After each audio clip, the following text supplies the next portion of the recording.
என் பேர் சுப்பிரமணி, நாமக்கல் மாவட்டம் பரமத்திவேலூர்லேருந்து பேசுகிறேங்க. நான் வந்து ஒரு விவசாயிங்க. நான் விவசாயிக்கு அடுத்தபடியாக இந்த பட்டு வளர்ப்பு தொழில் செய்து வருகிறேன். கிட்டத்தட்ட பார்த்திங்கன்னா 3 வருஷமாக அந்த தொழில் செஞ்சிட்ருக்கிறேன். நல்ல ஒரு வருமானம் உள்ள தொழில் தாங்க இது. கொஞ்சம் பாதுகாப்பாக செய்யணும், செஞ்சால் நல்ல வருமானம் உண்டுங்க. இது நாங்கள் பார்த்திங்கன்னா வெண்பட்டு கூடுன்னு சொல்லி அது வந்து நாங்கள் வளர்ப்பு பண்ணுறோம். இதில் வந்து 2 ரகம் இருக்குது. மஞ்சள் கூடு ஒன்று, வெள்ளைக்கூடுன்னு ஒன்று இருக்குது. மஞ்சள் கூடு வந்து ரேட்டு கொஞ்சம் கம்மியாக போகும், வருமானம் கம்மி. வெள்ளைக்கூட்டில் வந்து உங்களுக்கு ரேட்டு நல்லா போகுது. இன்றைக்கி நல்ல மார்க்கெட்டிங் இருக்குது. இது வந்து பார்த்திங்கன்னா இப்போ சீனாவில் தான் ஃபஸ்ட்டு, அங்கே தான் தரமான பட்டு. அதுக்கு அடுத்தபடியாக நம்ம இந்தியாவில் தயாரிக்கிறாங்க. இது நாங்கள் கிட்டத்தட்ட 3 வருஷமாக இதை செஞ்சுட்டு இருக்கிறோம். எங்கள் தொழில் இதில் வந்து பரவாயில்லைங்க. இதை நாங்கள் இங்கேருந்து பட்டு உற்பத்தி கூடு பண்ணி நாங்கள் வெளியில் கவர்மெண்ட் மார்க்கெட்டுக்கு கொடுக்குறோம். அங்கே பார்த்திங்கன்னா இங்கே சேலத்தில் மார்க்கெட் இருக்குது.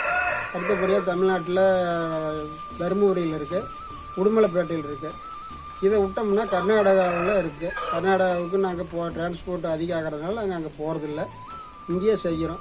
பரவாயில்ல, இந்த தொழில் செய்கிறதுனால நல்ல வருமானம் இருக்குது. நாங்கள் வந்து இளம்புழு வாங்கிக்கிறோம். முட்டையை வச்சு நாங்கள் எங்களால் பராமரிப்பு பண்ண முடியாதனால இளம்புழுவை வாங்கி 7 நாள் அவங்க வளர்த்தி எங்களுக்கு கொண்டாந்து கொடுப்பாங்க. நாங்கள் 7 நாள் அதுக்கப்புறம் நாங்கள் தலை போட்டு 16வது நாள் அது கூடு கட்ட ஆரம்பிக்கும். இப்போ வந்து பார்த்திங்கன்னா இது வந்து தோல் உரிக்கிற டைமு, அதனால் சுண்ணாம்பு போட்டிருக்கேன்னு வச்சுக்கோங்க. இது வந்து பார்த்திங்கன்னா 7 நாள் கழிச்சு எங்கள்கிட்ட கொண்டாந்து கொடுத்த பிற்பாடு எங்ககிட்ட 2 தடவை தோல் உரிக்கும். மொத்தம் 4 தடவை தோல் உரிக்கும். அப்போ அவங்கக்கிட்ட 2 தடவை தோல் உரிச்சிடும், மறுபடியும் எங்ககிட்ட 2 தடவை தோல் உரிக்கும். அந்த தோல் உரிக்கிறப்போ 24 மணி நேரத்துக்கு தலை சாப்பிடாது.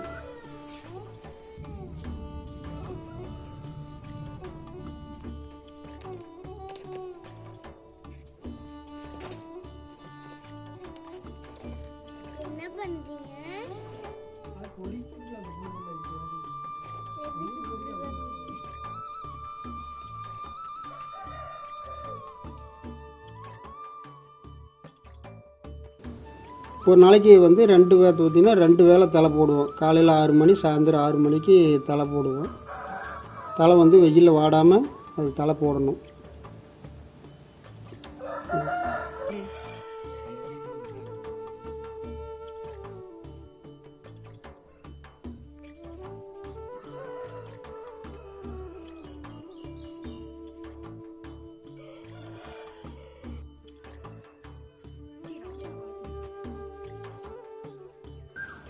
எங்கள் 15 நாள் தலை போட்ட உடனே அது வந்து கூடு கட்டுற பருவத்துக்கு வந்துடும். அப்போ வந்து நாங்கள் வேலை வந்து நெற்றிக்கு வலை வச்சுருவோம். அதில் வந்து கூடு கட்ட ஆரம்பிச்சிடும்.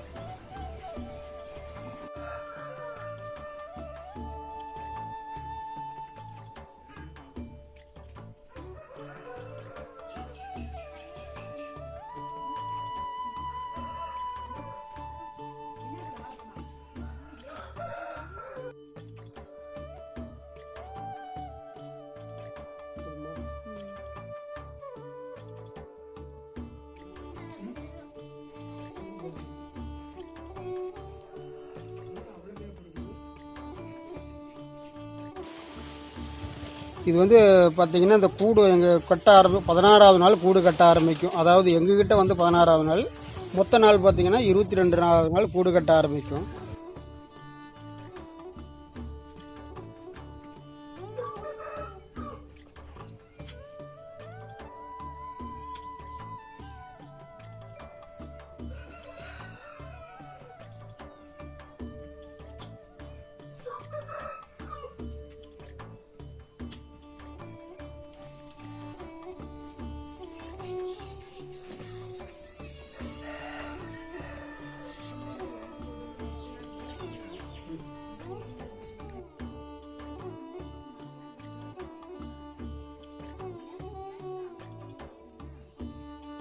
அப்புறம் வேறு பார்த்திங்கன்னா உங்களுக்கு இதில் நோய் தாக்கும்.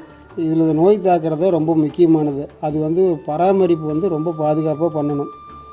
நல்ல இடைவேளை விட்டு காற்றோட்ட வசதியோடு சொல்லி இடைவெளி விட்டு வளர்த்துனா தான் நோய் தாக்காமல் இருக்கும்.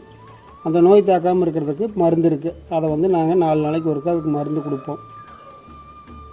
இது வந்து பார்த்திங்கன்னா இது ஒரு நல்ல வருமானம் உள்ள ஒரு வளர்ப்பு தான்.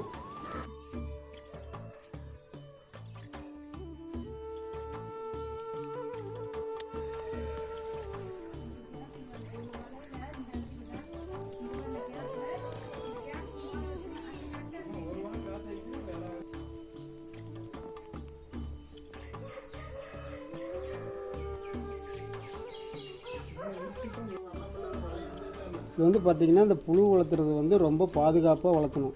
ஏன்னு கேட்டிங்கன்னா இதில் வந்து எறும்பு அதிகம் வந்துடும். எறும்பு வராத அளவுக்கு நம்ம கீழே எல்லாம் பவுட்ரு போட்டு, எறும்புக்குன்னா அதுக்குன்னு எறும்பு பவுட்ரு போடக்கூடாது, இதுக்குன்னு தனியாக பவுட்ரு இருக்குது. அந்த பவுட்ரு போட்டால் எறும்பு வராது. அடுத்தபடியாக பார்த்திங்கன்னா எலி வந்துடும். எலி வந்து உள்ள புழுவெல்லாம் பொறுக்கி சாப்பிட்ரும். அதையும் வந்து பாதுகாப்பு பண்ணணும்.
இந்த கூடு வந்து ஒரு கூடு வந்து கிட்டத்தட்ட பார்த்திங்கன்னா அந்த கூட்டை எடுத்துக்கிட்டு போய் அவங்க ரீலர்ஸ் வந்து அவங்க சுடுதண்ணியில் போட்டு அதை நூலாக எடுப்பாங்க. அந்த நூலாக எடுக்கும்போது பார்த்திங்கன்னா ஒரு கூட்டில் வந்து 1700 மீட்டர் நூல் இருக்கும். அதுதான் தரமான கூடு. இது பார்த்திங்கன்னா ஒரு சீலை நெய்கிறதுக்கு கிட்டத்தட்ட 600 கூடு தேவைப்படும். 600 கூடு இருந்தால் ஒரு சேலைக்கு இப்போ அவ்வளோதான் பயன்படுத்துகிறாங்க. ஆனால் செய்கிறது வந்து ரொம்ப பாதுகாப்பாக செய்யணும். அது மட்டும்தான் இந்த வைக்கணும். இது செய்யணும் அப்படின்னு நினைக்கிறவங்க நம்ம தமிழ்நாடு கவர்மெண்ட் பட்டுவளர்ச்சித்துறையிலேயே வந்து ஒசூரில் வந்து ட்ரைனிங் கொடுக்குறாங்க 7 நாள். அங்கே ட்ரைனிங் போயிட்டு வந்தால் நம்ம இந்த பட்டு வளர்ப்பை பற்றி முழுசாக தெரிஞ்சுக்கலாம்.